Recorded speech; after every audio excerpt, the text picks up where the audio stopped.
नमस्कार साथियों, आज हम एमबी मतलब मेजरमेंट बुक के बारे में जानेंगे। मेजरमेंट सीट जिसे कहते हैं, तो हम लोग क्या करेंगे, ये एब्स्ट्रैक्ट सीट से ही रिलेटेड है। एब्स्ट्रैक्ट सीट से रिलेटेड होने का मतलब ये है जो एब्स्ट्रैक्ट सीट का सीरियल नंबर था, जैसे यहाँ पे एब्स्ट्रैक्ट सीट का जो सीरियल नंबर था 1 2 3 4 5 6 ऐसे करके 10 तक 11 तक है। ये चीज़ हम लोग बताएंगे क्या, हमें आपको पहले मेजरमेंट बुक से रिलेटेड कुछ चीज़ें बता देता हूँ कैसे मेजरमेंट सीट हम लोग बनाएंगे। तो क्या है, सबसे पहले क्लाइंट का कंपनी नाम लिखा जाएगा, क्लाइंट का कंपनी नाम, उसके बाद क्या लिखा जाएगा, जो बिल नंबर रहेगा वो बिल नंबर लिखा जाएगा। RA बिल नंबर 1 लिखा हुआ है, इसका मतलब पहला बिल बना रहे हैं। इसमें क्या है, RA मतलब रनिंग अकाउंट होता है, जो कि मैं बता चुका हूँ आप लोगों को। अब देखा जाए इसमें क्या लिखते हैं, name of work. Name of work लिखेंगे। नेम ऑफ वर्क में क्या क्या करेंगे, जैसे RCC करेंगे, कंक्रीट करेंगे, उसके बाद स्टील बांधेंगे, शटर लगाएंगे, फिर उसके बाद कंक्रीट के साथ साथ क्या कहते हैं, मिट्टी भी फिलिंग कर सकते हैं, सरिया भी बांधेंगे, बांधने के साथ ब्रिक वर्क भी हो सकता है, सॉइल फिलिंग होता सकता है, रबल फिलिंग भी हो सकता है। ये सब चीज़ें जो है यहाँ पे नेम ऑफ वर्क में लिखा गया है। उसके बाद क्या लिखेंगे, name of agency. Name of agency मतलब क्या होता है, कंपनी का नाम, कॉन्ट्रैक्टर कंपनी नेम लिखेंगे।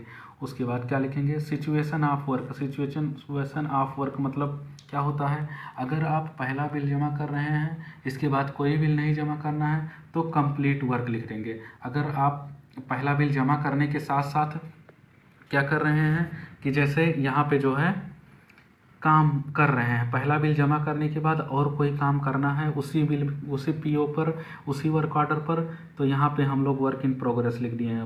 PO अमाउंट जितना है 40,09,414 रुपये 61 पैसा PO अमाउंट हम लोगों के वर्क ऑर्डर में पहले से ही दिया रहेगा। अब मैं क्या करता हूँ, यहाँ पे जो कंपनी नाम है इसके कुछ दूरी के बाद सेंटर पे आप लिखिए वर्क ऑर्डर नंबर लिखेंगे, या वर्क ऑर्डर नंबर यहाँ पे भी एक रो बना के लिख सकते हैं। उसके बाद डेट लिख देंगे। डेट मतलब कौन से डेट से स्टार्ट हो रहा है, 24 अप्रैल 2024 से ये काम हम लोगों को दिया गया है। उसके बाद 2 साल के लिए मान लीजिए करना है तो 2 साल में इस काम को कंप्लीट करेंगे। उसके बाद फाइनल बिल जब रखेंगे तो यहाँ पे कंप्लीट वर्क लिख देंगे। अब हम लोग आते हैं इसको मेजरमेंट बुक को बनाते कैसे हैं। बनाने का मतलब क्या है कि मैं अभी आप लोगों को एक इमेज बता रहा हूँ जिससे कि आप लोग एक्सेल पे ये चीज़ें बना सकें। तो क्या है, सबसे पहले सीरियल नंबर बनाएंगे। सीरियल नंबर का एक कॉलम बनाएंगे, उसमें 1 2 3 4 5 ऐसे करते हुए लिखते चले जाएंगे।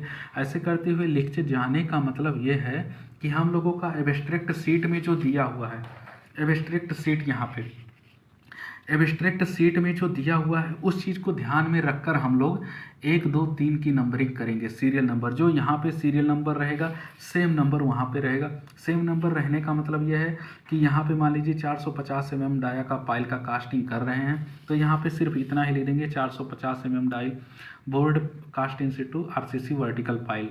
उसके बाद इसका जो यहाँ पे कितना नंबर आएगा, यहाँ पे एक डिस्क्रिप्शन ऑफ आइटम यहाँ पे भी लिखा हुआ है। उसके बाद यहाँ पे ये चीज़ें चेंज हो जाएगी। ये चीज़ें चेंज होने का मतलब नोज लिख देंगे। उसके बाद ये लेंथ है, लेंथ को मैं यहाँ पे लिख देता हूँ।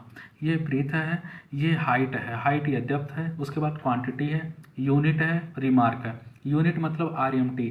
ये हमारा जो पाइल हो रहा है, पाइल की कास्टिंग, ये पाइल की कास्टिंग हमारा रनिंग मीटर में हो रहा है, तो जो कि हमारा यहाँ पे पहले से ही यूनिट दिया हुआ है। हर किसी का यूनिट एब्स्ट्रैक्ट में दिया हुआ है। ये हमारा एब्स्ट्रैक्ट सीट है, इसमें दिया हुआ है, तो इस हिसाब से हम लोग यूनिट यहाँ पे रखेंगे MB में।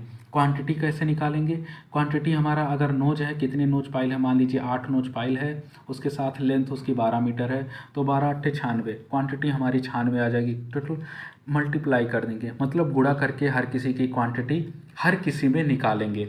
ये इसमें MB में हम लोगों का एक फार्मूला, जैसे 2 3 4 फार्मूले ही यूज करने हैं, जो कि एक नोज निकालने के लिए अक्सर BBS में हम लोग नोज निकालते हैं। उसके बाद कटिंग लेंथ, प्लस माइनस मतलब जोड़ गुणा घटाना और भाग, 4 ही चीज़ों का लेके हम लोग यहाँ पे MB बनाएंगे। MB में 4 ही फार्मूला यूज करेंगे।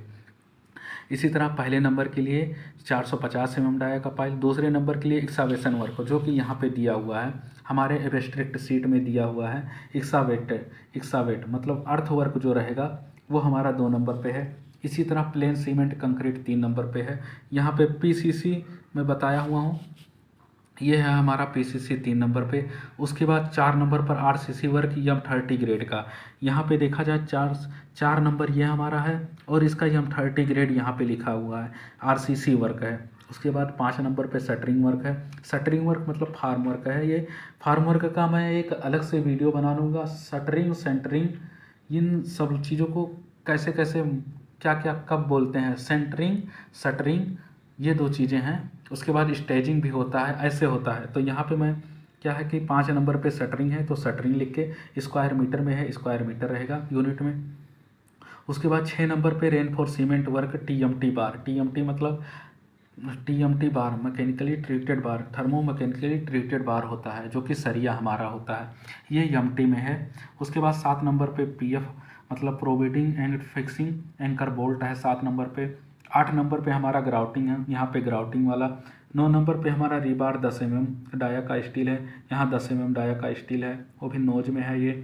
उसके बाद 10 नंबर पे है हमारा breaking of RCC and PCC structure, जो कि यहाँ पे डिमोलिश लिख के आया हुआ है, डिमोलिश। उसके बाद यहाँ पे ब्रेकिंग कहीं लिखा हुआ है समझ लीजिए, यहाँ पे ब्रेकिंग लिखा हुआ है तो इसका मतलब इन सब का ब्रेकिंग करेंगे, वो दिया हुआ है, वो भी क्यूबिक मीटर में है। उसके बाद 11 नंबर पे रबल स्टोन 230 mm थिकनेस का है, लेइंग वर्क मतलब यहाँ पे जो दिया हुआ है 230 mm थिकनेस का स्टोन जो रबल डालेंगे वो हमारा क्यूबिक मीटर में रहेगा।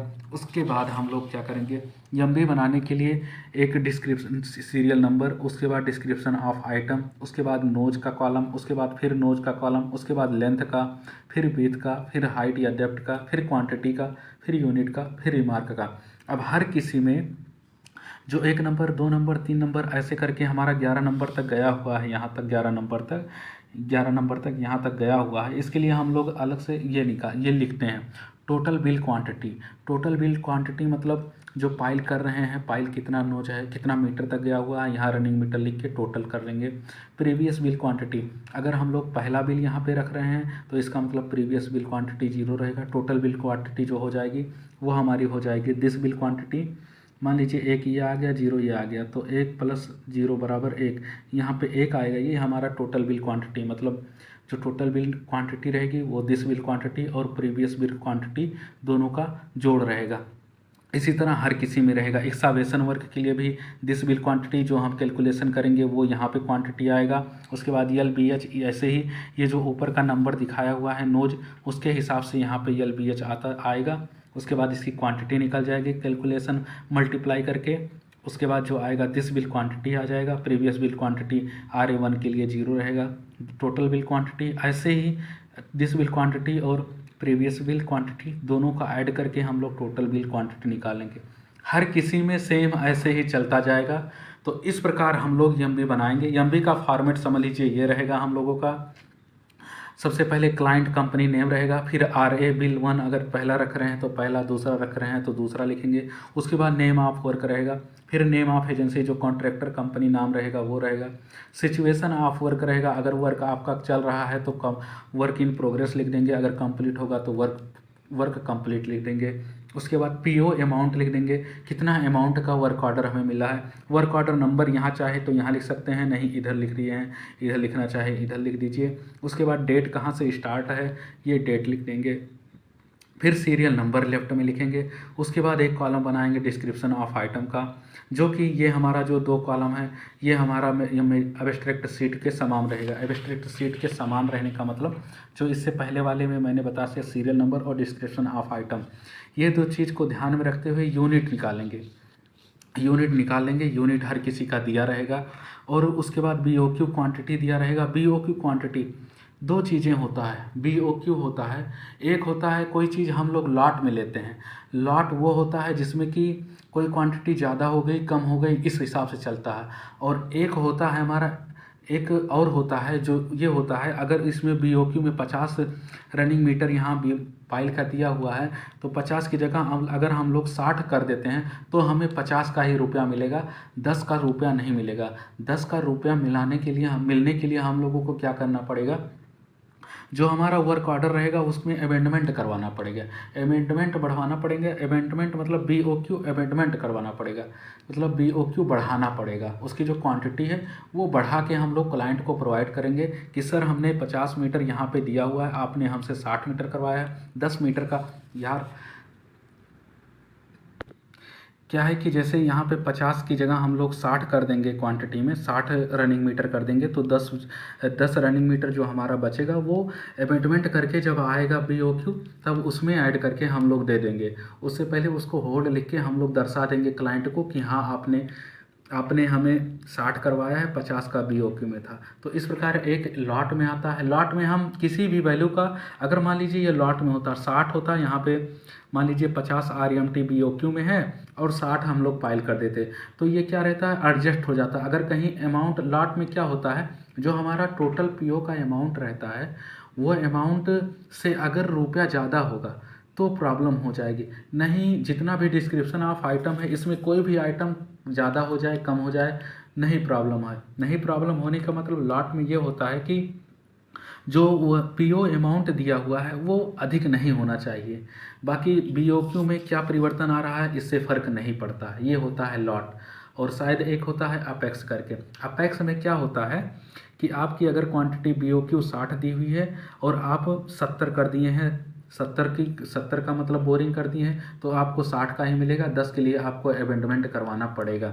ये चीज़ मैं बताना चाह रहा था। अब क्या है, MB हमारा जो मैंने बताया description of item, serial number same रहेगा, और ये नोज, फिर उसके बाद नोज, फिर लेंथ, विड्थ, हाइट या डेप्थ, फिर क्वांटिटी, यूनिट, रिमार्क।